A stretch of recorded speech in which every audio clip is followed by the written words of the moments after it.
James Joseph Whitey Bulger, Jr. is an American convicted murderer and former organized crime figure. Based on grand jury testimony from Kevin Weeks' former associates, U.S. prosecutors indicted Bulger for 19 murders. Bulger is the brother of former president of the Massachusetts Senate Billy Bulger. Beginning in 1975, Bulger served as an informant for the Federal Bureau of Investigation. As a result, the Bureau largely ignored his organization in exchange for information about the inner workings of the Italian American Patriarca crime family. Beginning in 1997, the New England media exposed criminal actions by federal, state, and local law enforcement officials tied to Bulger. For the FBI especially, this has caused great embarrassment. On December 23, 1994, after being tipped off by his former FBI handler about a pending indictment under the Racketeer Influenced and Corrupt Organizations Act, Bulger fled Boston and went into hiding. For 16 years, he remained at large. For 12 of those years, Bulger was prominently listed on the FBI 10 Most Wanted Fugitives list. On June 22, 2011, Bulger was arrested outside an apartment in Santa Monica, California. Arrested with him was his longtime girlfriend Catherine Greig. Bulger was 81 years old at the time of his arrest. Soon after, Bulger and Greig were extradited to Massachusetts and brought under heavy guard to the Waterfront Federal Courthouse. This necessitated the closing of part of Boston Harbor. Greig pleaded guilty to conspiracy to harboring a fugitive, identity fraud and conspiracy to commit identity fraud, and was sentenced in June 2012 to 8 years in prison. Bulger did not seek bail and remained in custody at the Plymouth County House of Correction in Plymouth, Massachusetts. On November 5, 2012, Bulger was taken to a hospital from his Plymouth prison cell after complaining of chest pains. On June 12, 2013, Bulger went on trial for 32 counts of racketeering, money laundering, extortion, and weapons charges, including his complicity in 19 murders. On August 12, 2013, he was found guilty on 31 counts, including both racketeering charges, and was found to have been involved in 11 murders. On November 14, 2013, Bulger was sentenced to 2 consecutive life terms plus 5 years for his crimes by U.S. District Judge Denise Casper. As of January 10, 2014, Bulger is now inmate number 02182-748, currently incarcerated for life at the United States Penitentiary in Tucson, Arizona. Bulger is also possibly involved with the murder of an unidentified woman, dubbed Lady of the Dunes, who was murdered in Provincetown, Massachusetts, in 1974. After one of many facial reconstructions was released, it was reported that he was seen in the city with a woman who matched Lady of the Dunes' description. Early life: Bulger's father, James Joseph Bulger, S.R., was from Harbor Grace, Newfoundland. After settling in the North End, Boston, James S.R. married Jane Veronica Jean McCarthy, a first-generation Irish-American.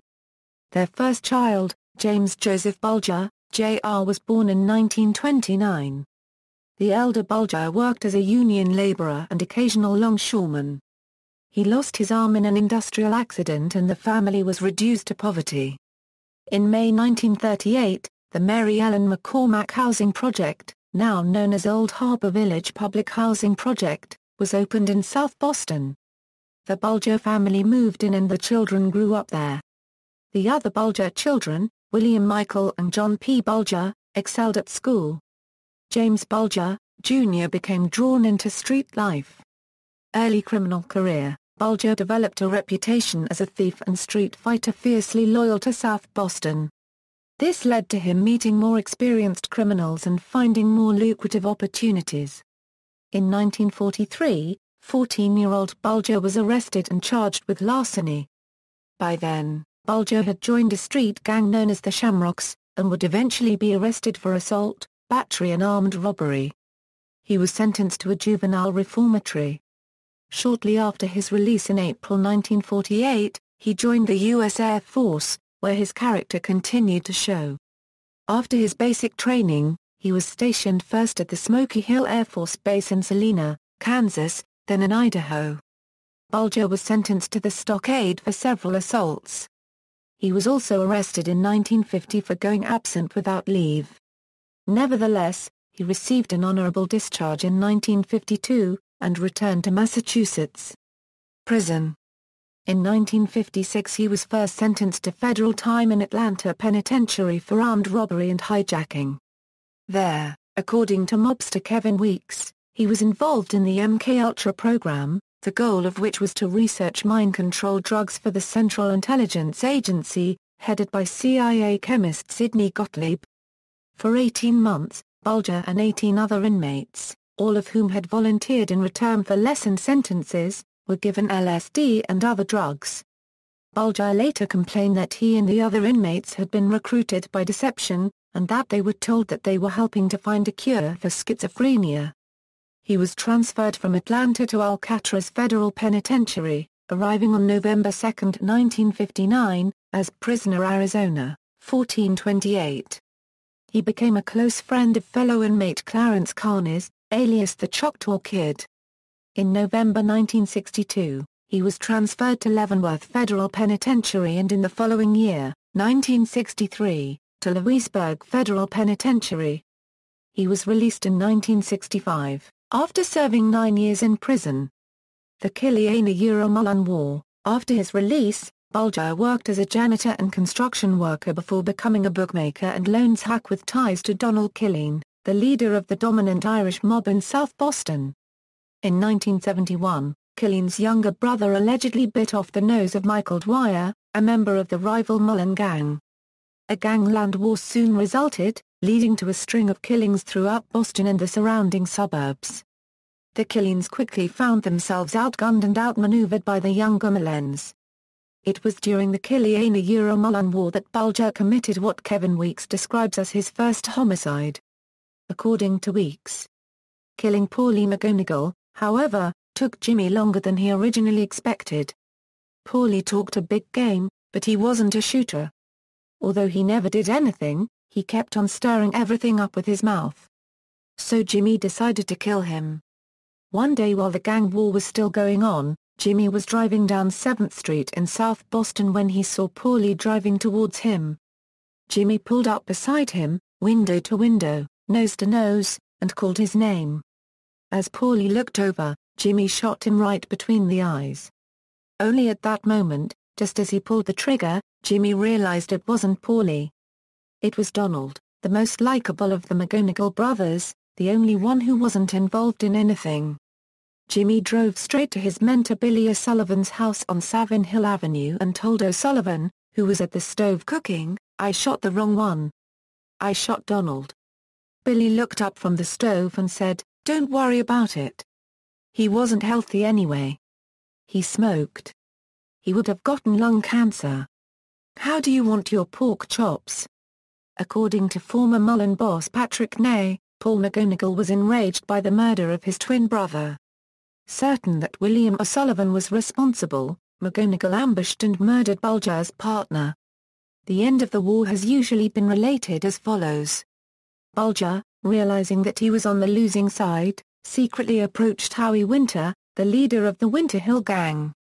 He allegedly told Winter that he could end the fighting in South Boston by murdering the leaders of the Killeen Gang.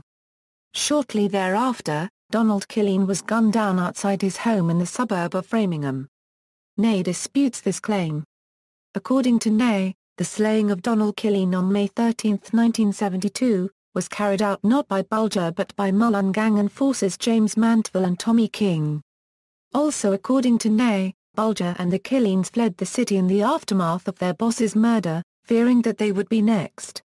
Instead of murdering them, however, Patrick Ney arranged for the dispute to be mediated by Howie Winter and Patriarca crime family capo Joseph Russo. In a sit-down at Chandler's restaurant in the South End, the Mullens were represented by Patrick Ney and Tommy King and the Killeens by Bulger.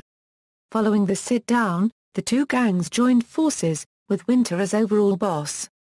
Ney stated, "Nobody talked fault, although at first it was tense while we ran down the who killed who list. Whitey was a defeated warrior looking to keep as much honor as possible. He knew the Mullens had courageous, fierce men willing to die for theirs, and he was perceptive. Deep down, Whitey knew that he couldn't take over for the killings without cutting them a lens in on their bookmaking and loan sharking. Tommy and I felt victorious, but we didn't want to gloat. The meeting lasted for 6 hours. We ate good steaks, chasing them down with nothing stronger than ginger ale. It was business, and contrary to media stereotype, we weren't a bunch of lowlifes who sat around drinking beer all day and all night. According to Ney, the balance of the meeting was spent forming an alliance, and by far the hardest part was deciding whom to protect. After a war, each side usually gets to protect so many people from harm. Those who aren't protected are fair game for retribution and shakedowns. Everything was split down the middle. All the horses, dogs, bookmaking, and loan sharking were now going to be under our mutual control. This was the beginning of our relationship. Whitey and I were now officially partners, and nobody at the table could ever have possibly imagined how this treacherous fuck would treat his partners. Soon after, Donald Killeen's sole surviving brother, Kenneth Killeen, was jogging in the City Point neighborhood of Boston. Bulger's voice called him over to a car and said, "It's over. You're out of business. No more warnings." Kenneth would later testify at the trial of John Connolly that in the car with Bulger were Winter Hill Gang enforcers Stephen Flemmi and John Martorano. The Winter Hill Gang. After the 1972 truce, Bulger and the Mullens were in control of South Boston's criminal underworld. FBI Special Agent Condon noted in his log in September 1973, that Bulger and Ney had been heavily shaking down the neighborhood's bookmakers and loan sharks. During the years that followed, Bulger began to remove opposition by persuading Howie Winter to sanction the killings of those who stepped out of line. In a 2004 interview, Winter recalled that the highly intelligent Bulger could teach the devil tricks. During this era, Bulger's victims included Mullen Gang veterans Spike O'Toole, Paulie McGonigal and Tommy King. According to Kevin Weeks, as a criminal, he made a point of only preying upon criminals, as opposed to legitimate people. And when things couldn't be worked out to his satisfaction with these people, after all the other options had been explored, he wouldn't hesitate to use violence. Certainly, if he thought there was a chance of this person coming back to cause him some harm, there was no sense in bothering to give him a beating. He might as well fucking kill him. And he did. Tommy King, in 1975, was one example. Although I was 19 at the time and not yet working for Jimmy, he told me the whole story. Tommy's problems began when he and Jimmy had worked in Triple O's. Tommy, who was a Mullens, made a fist. And Jimmy saw it. The next day, Tommy went to the old colony projects where Jimmy was living with his mother and tried to make amends. He said he had been drunk and hadn't meant what he had said the night before. Jimmy told him, "Don't worry about it. Forget it." A week later, Tommy was dead. Tommy's second and last mistake had been getting into the car with Jimmy, Stevie, and Johnny Martorano. That night, Jimmy put Tommy in the passenger seat with Stevie and Johnny in the back seat, and told him they were looking for someone to kill. That someone of course was Tommy. As they were driving around, Tommy banged on his supposedly bulletproof flak jacket and joked, "If we don't find him we can try this out." The minute he finished the joke, Johnny shot him in the head from the back seat. The bullet went right through his head, splattering blood and brains all over the place, but Jimmy just reached over, propped Tommy up, and put a baseball cap on his bloodied head. A minute later, Johnny said he had to make a phone call and asked Jimmy to pull over by the Dunkin' Donuts in Quincy. He was gone a few minutes, supposedly to make a bet, then got back in the car and the four of them drove off. Jimmy drove around for a few minutes and then found a spot on the Neponset River where they buried Tommy. Later that same night, Jimmy killed Buddy Leonard and left him in Tommy's car on Pilsard Skyway in the old colony projects to confuse the authorities. Also according to Kevin Weeks, before he was killed, Tommy King had threatened a Boston police detective that he was going to kill him. Knowing Tommy's violent reputation and that he was a capable guy, the detective was afraid of him. Jimmy met with the detective, who was a tenacious investigator, and promised to talk to Tommy and make him listen to reason. If Tommy wouldn't listen to him, Jimmy said, he would put himself between Tommy and the detective to defuse the situation and make sure no harm came to the detective. About a week later, Jimmy informed the detective that he no longer had a problem. He told him Tommy hadn't listened to him, but he didn't have to worry about anything, that Tommy would no longer bother him. The truth was that even though Tommy King had made the threats, when Jimmy met with the detective, Tommy had already been dead for 2 weeks. Jimmy had ended up using Tommy's death as leverage with this detective. He had become friends with him by letting him think Tommy was gone on his behalf. It was another case of Jimmy's Machiavellian side, turning a potentially bad situation to his advantage. In 1979, Howie Winter was arrested, along with many members of his inner circle, on charges of fixing horse races. Bulger and his then-partner Stephen Flemmi were left out of the indictments. They stepped into the vacuum and took over the leadership of the gang. They transferred its headquarters to the Lancaster Street garage in Boston near the Boston Garden in the North End. FBI informant. In 1971, the FBI, searching for reliable information in their battle against the Patriarca crime family, approached Bulger and attempted to recruit him as an informant. FBI Special Agent Dennis Condon was assigned to make the pitch. However, Condon failed to win Bulger's trust. In 1974, Bulger became partners with Stephen Flemmi, an Italian American mobster and FBI informant since 1965. Although it is a documented fact that Bulger soon followed Flemmi's example, exactly how and why continues to be debated. Special Agent John Connolly frequently boasted to his fellow agents about how he had recruited Bulger at a late-night meeting at Willaston Beach inside an FBI-issue car. Connolly allegedly said that the Bureau could help in Bulger's feud with Mafia underboss Gennaro Anolo. After listening to the pitch, Bulger is said to have responded, "All right, if they want to play checkers, we'll play chess. Fuck 'em."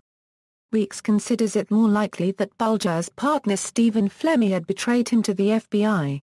He writes of his belief that Bulger was caught between a rock and a hard place, supply information to the FBI or return to federal prison. In 1997, shortly after the Boston Globe disclosed that Bulger and Flemmi had been informants, Weeks met with retired FBI agent John Connolly, who showed him a photocopy of Bulger's FBI informant file. In order to explain Bulger and Flemmi's status as informants, Connolly said, "The Mafia was going against Jimmy and Stevie, so Jimmy and Stevie went against them." According to Weeks. "As I read over the files at the top of the hub restaurant that night, Connolly kept telling me that 90% of the information in the files come from Stevie. Certainly Jimmy hadn't been around the Mafia the way Stevie had. But, Connolly told me, he had to put Jimmy's name on the files to keep his file active.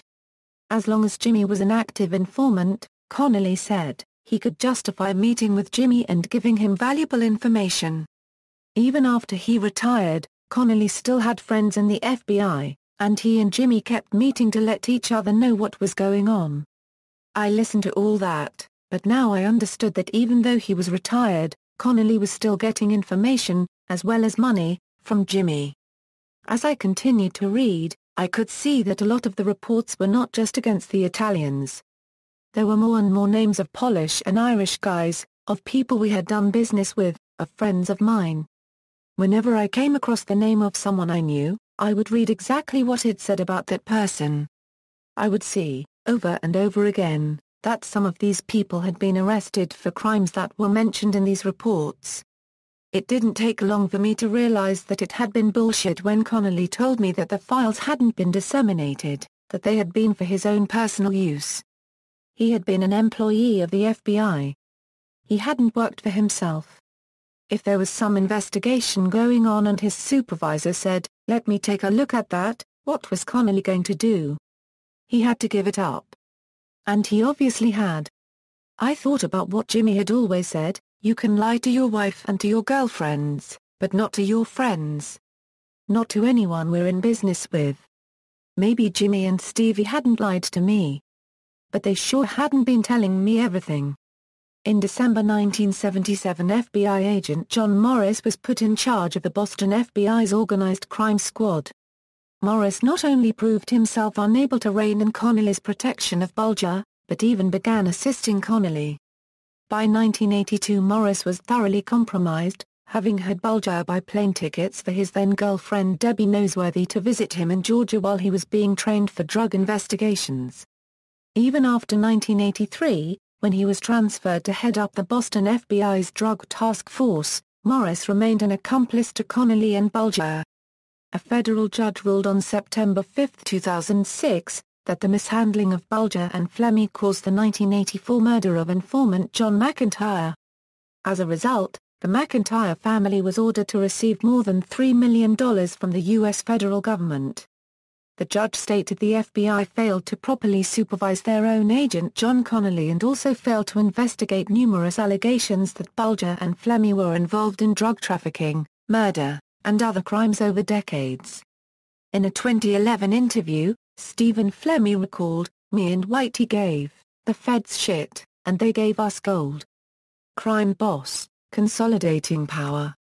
In February 1979 federal prosecutors indicted numerous members of the Winter Hill Gang, including boss Howie Winter, for fixing horse races. Bulger and Flemmi were originally going to be part of this indictment, but at the last minute Connolly and Morris were able to persuade prosecutor Jeremiah T. O'Sullivan to drop the charges against the new informants. Bulger and Flemmi were instead named as unindicted co-conspirators. Bulger and Flemmi then took over the remnants of the Winter Hill Gang and used their status as informants to eliminate competition. The information they supplied to the FBI in subsequent years was responsible for the imprisonment of several of Bulger's associates whom Bulger viewed as threats.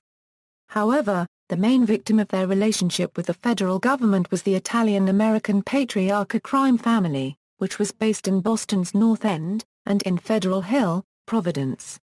After the 1986 RICO indictment of underboss Gennaro Anolo and his associates, the Patriarca family's Boston operations were in a shambles. Bulger and Flemmi stepped into the ensuing vacuum to take control of organized crime in the Boston area.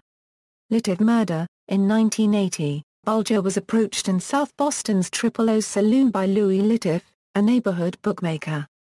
Kevin Weeks, who was then a bouncer at Triple O's, witnessed the discussion that followed.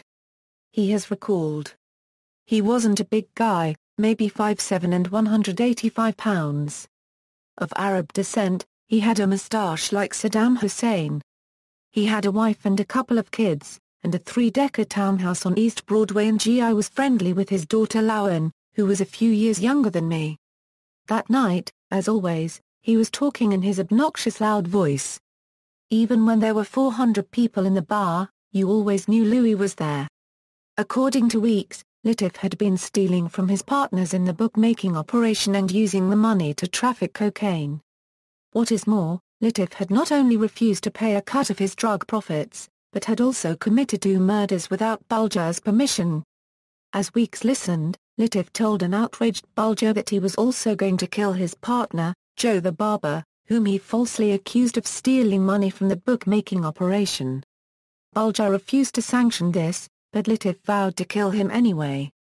Seething with anger, Bulger informed Litiff, "You've stepped over the line. You're no longer just a bookmaker." Litiff responded that, as Bulger was his friend, he had nothing to worry about. Bulger icily responded, "We're not friends anymore, Louis." At the time Kevin Weeks was about to get married to his high school sweetheart, Pamela Cavalieri.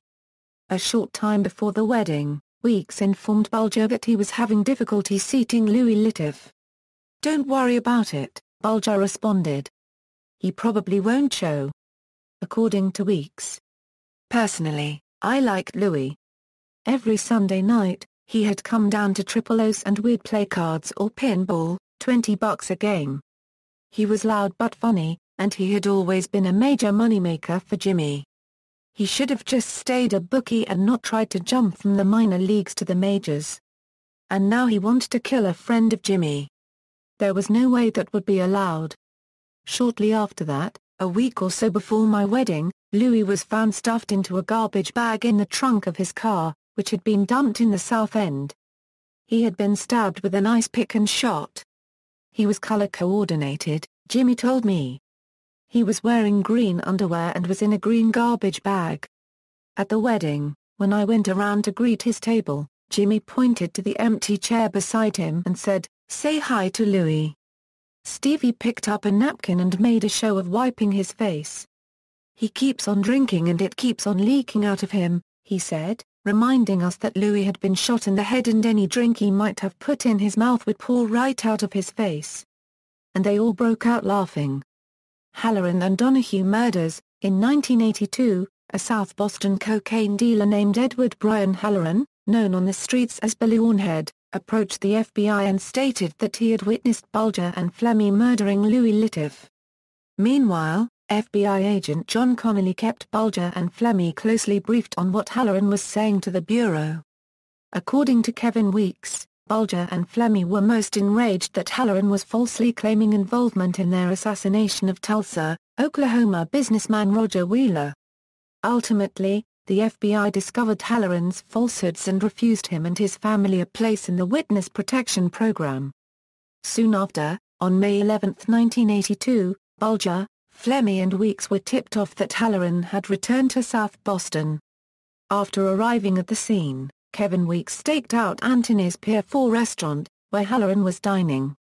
Michael Donahue of Dorchester, a construction worker, neighbor, and friend of Howerin, incidentally ran into him at the restaurant.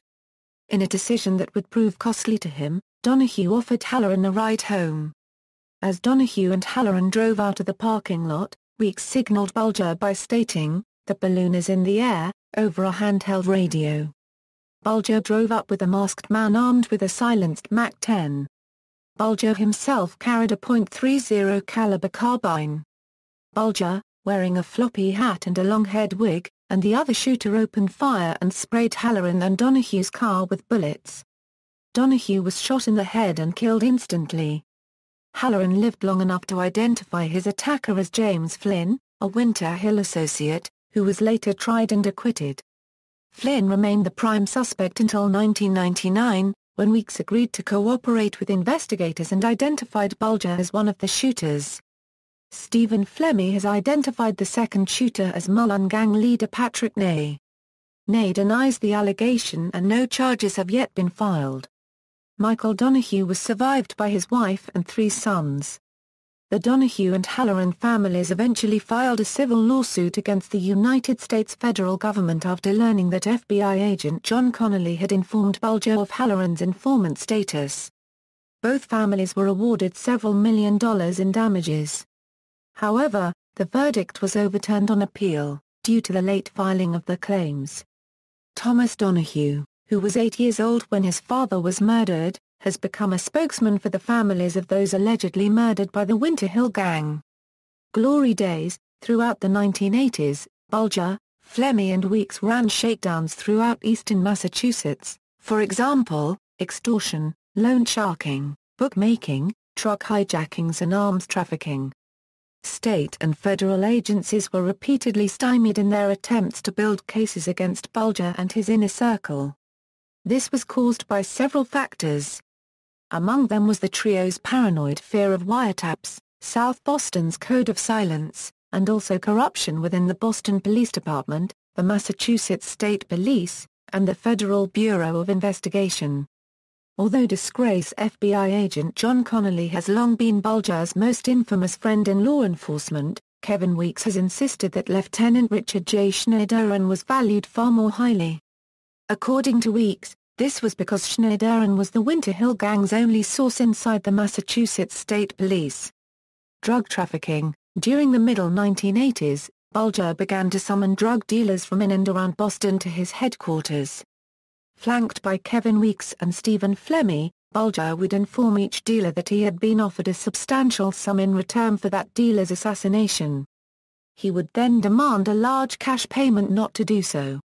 Eventually, however, the massive profits of drugs proved irresistible. According to Weeks, "Jimmy, Stevie and I weren't in the import business and weren't bringing in the marijuana or the cocaine. We were in the shakedown business. We didn't bring drugs in. We took money off the people who did. We never dealt with the street dealers, but rather with a dozen large-scale drug distributors all over the state who were bringing in the coke and marijuana and paying hundreds of thousands to Jimmy. The dealers on the street corner sold 8 balls, grams, and half grams to customers for their personal use. They were supplied by the mid-level drug dealer who was selling them multiple ounces. In other words, the big importers gave it to the major distributors, who sold it to the middlemen, who then sold it to the street dealers. In order to get to Jimmy, Stevie, and me, someone would have had to go through those 4 layers of insulation. In South Boston, most of the neighborhood's cocaine and marijuana trade was managed by John Shear. According to Weeks, Bulger briefly considered murdering Shear, but eventually decided to just shake him down. According to Weeks, Bulger enforced strict rules over the dealers who were paying him protection. The only people we ever put out of business were heroin dealers. Jimmy didn't allow heroin in South Boston. It was a dirty drug that users stuck in their arms, making problems with needles, and later on, AIDS. While people can do cocaine socially and still function, once they do heroin, they're zombies. Weeks also alleges that Bulger strictly forbade PCP in selling to children, and that those dealers who refused to play by his rules were violently driven out of the neighborhood.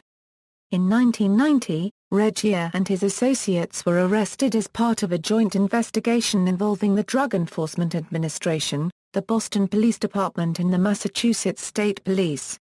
All refused to testify against Bulger, Flemmi, and Weeks. According to Weeks. Of course, Jimmy lost money once the drug dealers were removed from the streets in the summer raid, but he always had other business going on. Knowing I had to build something on the side, I had concentrated on my shylocking and gambling businesses. The drug business had been good while it lasted. But our major involvement in it was over. It would not be until the 1999 cooperation of Weeks that Bulger, by then a fugitive, was conclusively linked to the drug trade by investigators. Massachusetts State Lottery. In the summer of 1991, Bulger and 3 friends came into possession of the winning Massachusetts lottery ticket, which had been bought at a store he owned. The 4 men shared a prize of around $14 million. Bulger was widely thought to have obtained his share of the jackpot illegitimately. Downfall. In April 1994, a joint task force of the Drug Enforcement Administration, the Massachusetts State Police, and the Boston Police Department launched a probe of Bulger's gambling operations. The FBI, by this time considered compromised, was not informed. After a number of bookmakers agreed to testify to having paid protection money to Bulger, a federal case was built against him under the RICO Act. According to Kevin Weeks, in 1993 and 1994, before the pinchers came down, Jimmy and Stevie were traveling on the French and Italian Riviera. The 2 of them traveled all over Europe, sometimes separating for a while. Sometimes they took girls, sometimes just the 2 of them went. They would rent cars and travel all through Europe. It was more preparation than anything, getting ready for another life. They didn't ask me to go, not that I would have wanted to. Jimmy had prepared for the run for years. He had established a whole other person, Thomas Baxter, with a complete ID and credit cards in that name. He had even joined associations in Baxter's name, building an entire portfolio for the guy. He had always said you had to be ready to take off on short notice. And he was. He had also set up safe deposit boxes, containing cash, jewelry, and passports, in locations across North America and Europe including Florida, Oklahoma, Montreal, Dublin, London, Birmingham and Venice. In December 1994, Bulger was informed by retired FBI agent John Connolly that sealed indictments had come from the Department of Justice and that the FBI were due to make arrests during the Christmas season. In response, Bulger fled Boston on December 23, 1994, accompanied by his common-law wife, Teresa Stanley. Fugitive. After fleeing Boston, Bulger and Stanley initially spent 4 days over Christmas in Selden, New York, before spending New Year's Day in a hotel in New Orleans' French Quarter. On January 5, 1995, Bulger prepared to return to Boston, believing that it had been a false alarm. That night, however, Stephen Flemmi was arrested outside a Boston restaurant by the DEA. Boston Police Detective Michael Flemmi, Stephen's brother, informed Weeks of the arrest. Weeks immediately passed the information on to Bulger, who altered his plans. Bulger and Stanley then spent the next 3 weeks traveling between New York, Los Angeles and San Francisco before Stanley decided that she wanted to return to her children. They then traveled to Clearwater, Florida, where Bulger retrieved his Tom Baxter identification from a safe deposit box. Bulger then drove to Boston and dropped off Teresa Stanley in a parking lot. He then met with Weeks at Malibu Beach in Dorchester, who had brought with him Bulger's girlfriend, Catherine Greig. Bulger and Greig then went on the run together. In his memoirs, Weeks describes a clandestine meeting with Bulger and Greig in Chicago, Illinois. Bulger reminisced fondly about his time hiding out with a family in Louisiana. He told Weeks, who had replaced him as head of the Winter Hill Gang, "If anything comes down, put it on me." As they adjourned to a nearby Japanese restaurant, Bulger finally revealed how exhausted he was with life on the run. He told Weeks, "Every day out there is another day I beat them. Every good meal is a meal they can't take away from me." In mid-November 1995, Weeks and Bulger met for the last time, at the lion statues at the front of the New York Public Library, and adjourned for dinner at a nearby restaurant. According to Weeks, "At the end of our dinner, he seemed more aware of everything around him. His tone was a little more serious, and there wasn't as much joking as usual. He repeated the phrase he had used before, that a rolling stone gathers no moss, which told me that he knew he was going to be on the move again. I got the feeling that he was resigning himself to the fact that he wasn't coming back. Up until then, I always believed he thought there was a chance he had beat the case. However, at that point, there was something different going on with him. I didn't fully understand all the aspects of his case. It would be another 6 months before it became clearer. Yet at that moment, in that restaurant in New York, I sensed that he had moved to a new place in his mind. It was over. He had never returned to South Boston." On November 17, 1999, Weeks was arrested by a combined force of the DEA and the Massachusetts State Police. Although by this time he was aware of Bulger's FBI deal, Weeks was determined to remain faithful to the neighborhood code of silence. However, while awaiting trial in Rhode Island's Wyatt Federal Prison, Weeks was approached by a fellow inmate, a made man in the Patriarca crime family. The inmate told him, "Kid, what are you doing? Are you going to take it up the ass for these guys? Remember, you can't rat on a rat. Those guys have been giving up everyone for 30 years. In the aftermath, Weeks decided to cut a deal with federal prosecutors, and revealed where almost every penny and body was buried. Writing in 2006, Weeks recalled, "I had known all along, however, that it would not be easy for anyone to capture Jimmy. If he saw them coming, he would take them with him. He wouldn't hesitate. Even before he went on the run, he had always say, 'Let's all go to hell together.' And he meant it. I also knew that Jimmy wouldn't go to trial. He would rather plead out to a life sentence than put his family through the embarrassment of a trial. If he had a gun on him, he'd go out in a blaze of glory rather than spend the rest of his life in jail. But I don't think they'll ever catch him." Manhunt, the last confirmed sighting of Bulger before his capture, was in London in 2002. However, there were unconfirmed sightings elsewhere. FBI agents were sent to Uruguay to investigate a lead. FBI agents were also sent to stake out the 60th memorial of the Battle of Normandy celebrations, as Bulger is reportedly an enthusiastic fan of military history. Later reports of a sighting in Italy in April 2007 proved false. 2 persons on video footage shot in Gemina, Sicily, formerly thought to be Bulger and his lover, Catherine Greig, walking in the streets of the city centre, were finally identified as a tourist couple from Germany. In 2010, the FBI turned its focus to Victoria, British Columbia, on Vancouver Island. In pursuit of Bulger, a known book lover, the FBI visited bookstores in the area, questioned employees, and distributed wanted posters. Following his arrest, Bulger revealed that he had in fact traveled frequently. Also following his arrest, it was clear that he had not been reclusive, witnesses coming forward to say they had seen him on the Santa Monica Pier and elsewhere in Southern California. A confirmed report by an off-duty Boston police officer after a San Diego screening of the departed also led to a search in Southern California that lasted a few weeks. Capture. After 16 years at large and 12 years on the FBI 10 Most Wanted Fugitives list, Bulger was arrested in Santa Monica, California, on June 22, 2011. Bulger was captured as a result of the work of the Bulger Fugitive Task Force, which consisted of FBI agents and a deputy U.S. Marshal.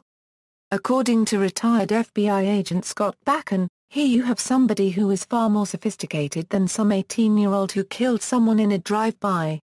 To be a successful fugitive you have to cut all contacts from your previous life." He had the means and kept a low profile. A reward of $2 million had been offered for information leading to his capture. This amount was second only to Osama bin Laden's capture reward on the FBI's 10 Most Wanted Fugitives list. Bulger has been featured on the television show America's Most Wanted 16 times, first in 1995, and finally on October 2, 2010. According to the authorities, the arrests were a direct result of the media campaign launched by the FBI in 14 markets across the country where Bulger and Greig reportedly had ties. The campaign focused on Greig, describing her as an animal lover who frequently goes to beauty salons. Authorities received a tip from a woman in Iceland that Bulger was living in a Santa Monica, California, apartment near a beach. The Boston Globe identified the tipster as Anna Bjornsdottir, a former model, actress, and Miss Iceland 1974, who lived in Bulger's neighborhood. A day later, using a ruse, agents and other task force members lured Mr. Bulger out of his apartment, arrested him without incident, then went in the house and arrested Greig. Bulger was charged with murder, conspiracy to commit murder, extortion, narcotics distribution and money laundering. Agents found more than $800,000 in cash, 30 firearms and fake IDs at the apartment. Carmen Ortiz, U.S. Attorney for the District of Massachusetts, said she believes the death penalty is not an option in the federal charges Bulger faces in her district, but that he could face the death penalty for 2 cases outside the district.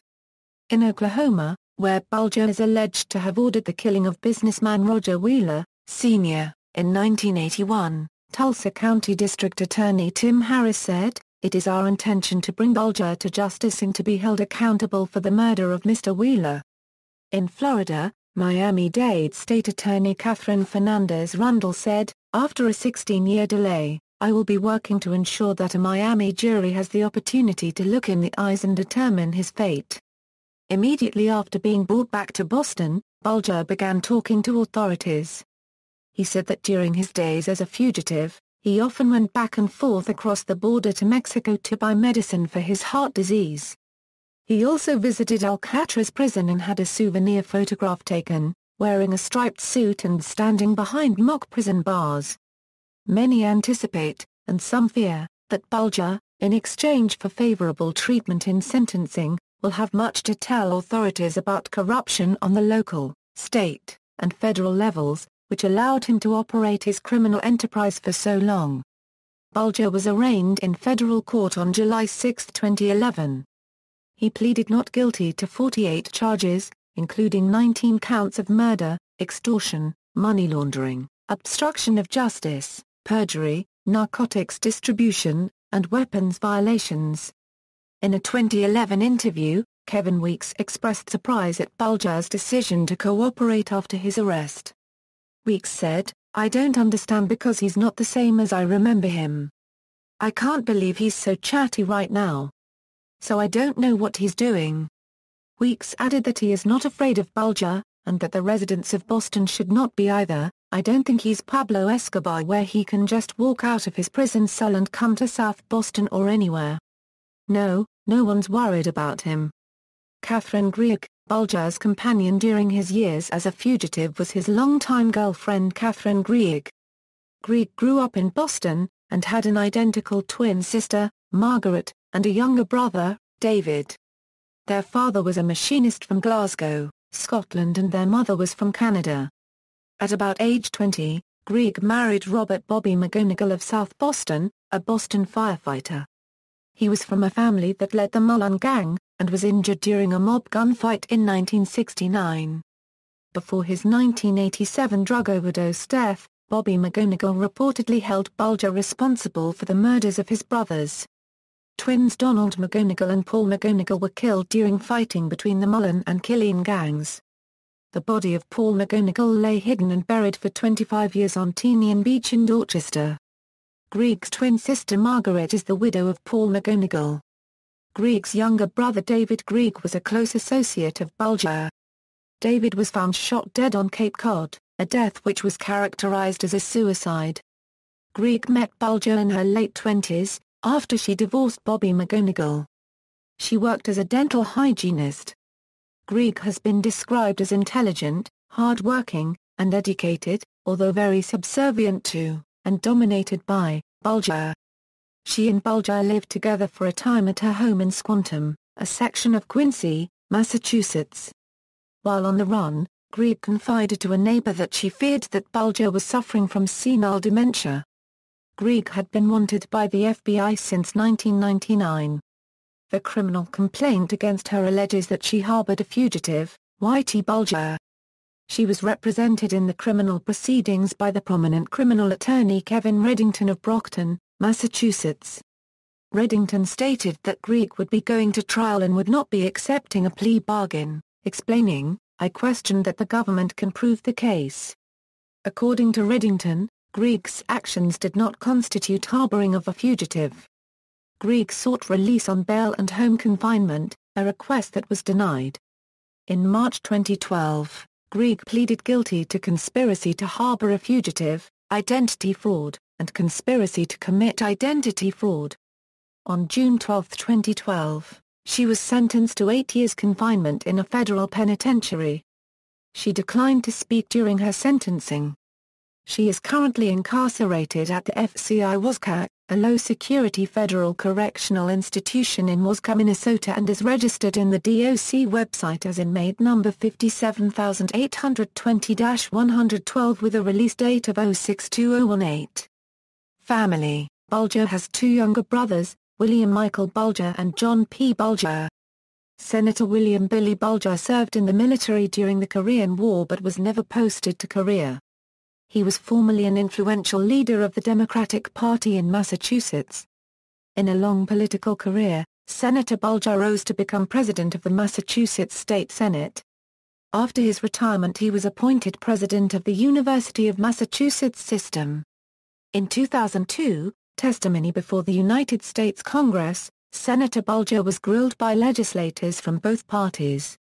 When asked what he thought his brother did for a living, Senator Bulger responded, "I had the feeling that he was in the business of gaming and or whatever.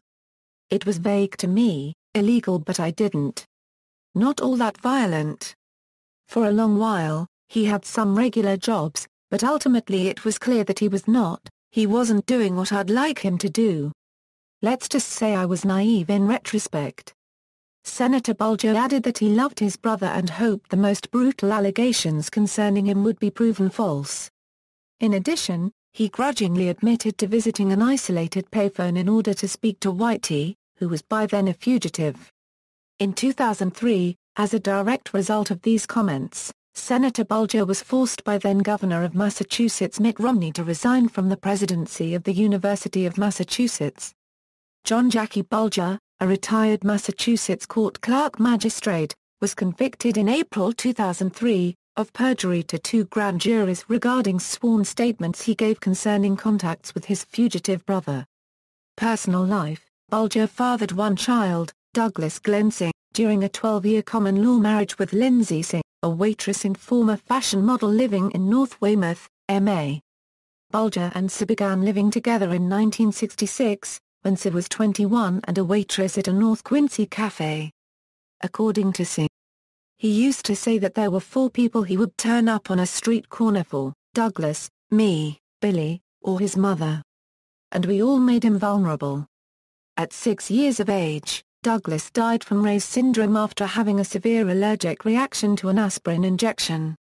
According to Singh, an absolute nightmare, and it was very difficult for Jimmy because, no matter what, there was nothing that could save this. Money didn't matter, his power didn't matter. I remember that we were walking out of the hospital the night that he died, and he was holding my hand. And Jimmy said, "I'm never going to hurt like this again." Since Bulger's arrest, Singh has publicly announced her support of him, stating, "If he wanted to see me, I'd be happy to. If he needs help getting attorneys and what have you, I'd be happy to help him. Part of me does. I still care for him. I would always help him. I certainly always stand by him. He is the father of my child. He is 12 years of my life. I want to see him well protected. And I'm not particularly sympathetic to some of the people involved, some of the victims' families." After his split from Singh, Bulger began a relationship with Teresa Stanley, a South Boston divorce copyrightee with several children. Bulger bought her an expensive house in suburban Quincy, Massachusetts, and acted as father to her children while commuting to work in South Boston.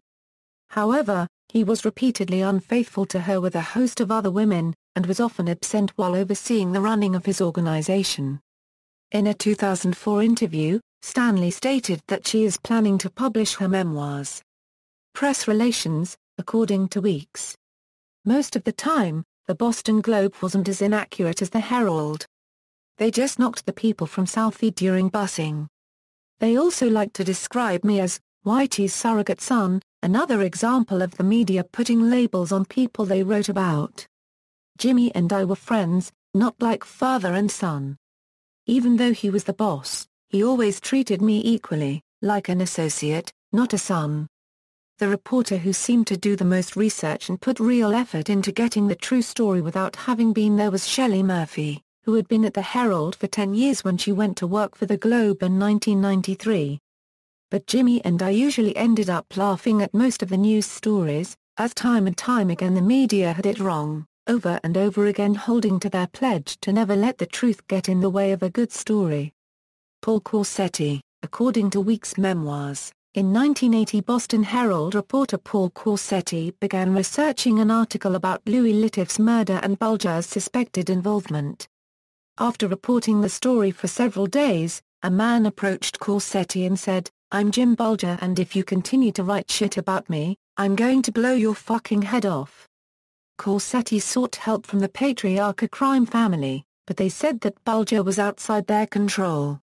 The next day, Corsetti reported the meeting to the Boston police. He was issued a pistol permit within 24 hours. The cop who gave him the permit told him, "I'm glad my last name is not Corsetti." A couple days later, Jimmy told me about the scene with the cop and was glad to hear how uncomfortable he had made Corsetti. Howie Carr, in his memoirs, Kevin Weeks related his participation in an attempt to assassinate reporter Howie Carr at his house in suburban Acton. Weeks states that Carr was targeted, because he was writing nasty stories about people, he was an oxygen thief who didn't deserve to breathe.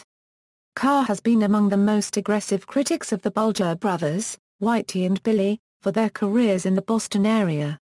Among his works is the book The Brothers Bulger, detailing the Bulger brothers' 25-year period of controlling Boston politics and the Boston underworld. Weeks, however, has stated that Carr's coverage of the Bulgers has no journalistic value. Weeks stated that, although several plans were considered, all were abandoned, because there was too much risk of injuring Carr's wife and children. The plans climaxed with Weeks' own attempt to shoot Carr with a sniper rifle as he came out of his house. But when Carr came out the front door holding the hand of his prepubescent daughter, Weeks could not bring himself to shoot. Weeks desired an opportunity to finish the job, but Bulger advised him to forget about Howie Carr. In his 2006 memoirs, Weeks has stated that, although he is fully aware of the public outcry that would have followed, he regrets not murdering Howie Carr. His murder would have been an attack on the system, like attacking freedom of the press, the fabric of the American way of life, and they would have spared no expense to solve the crime. But in the long run, Jimmy and I got sidetracked and the maggot lived. Still, I wish I'd killed him. No question about it. Racketeering trial and conviction. On June 12, 2013, Bulger went on trial in South Boston's John Joseph Moakley United States Courthouse, charged with 32 counts of racketeering, money laundering, extortion, and firearms possession. The racketeering counts included allegations that Bulger was complicit in 19 murders. The trial lasted 2 months and included the testimony of 72 witnesses. The jury began deliberations August 6. On August 12, the jury convicted Bulger of 31 out of 32 counts in the indictment. As part of the racketeering charges, the jury convicted Bulger of the murders of 11 victims: Paul McGonigal, Edward Connors, Thomas King, Richard Castucci, Roger Wheeler, Brian Halloran, Michael Donahue, John Callahan, Arthur Bucky Barrett, John McIntyre, and Deborah Hussey.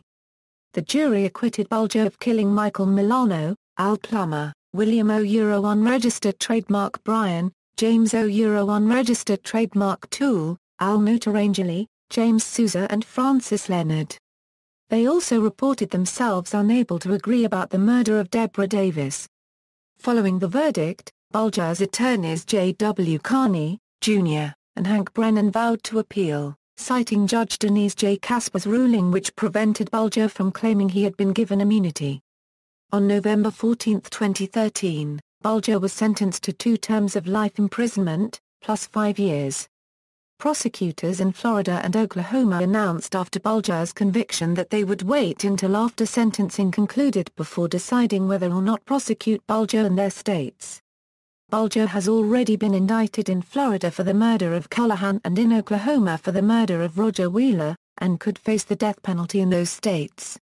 In popular culture, the character of Frank Costello in the 2006 Martin Scorsese film The Departed is loosely based on Bulger, though the plot of the movie is adapted from the 2002 Hong Kong film Infernal Affairs.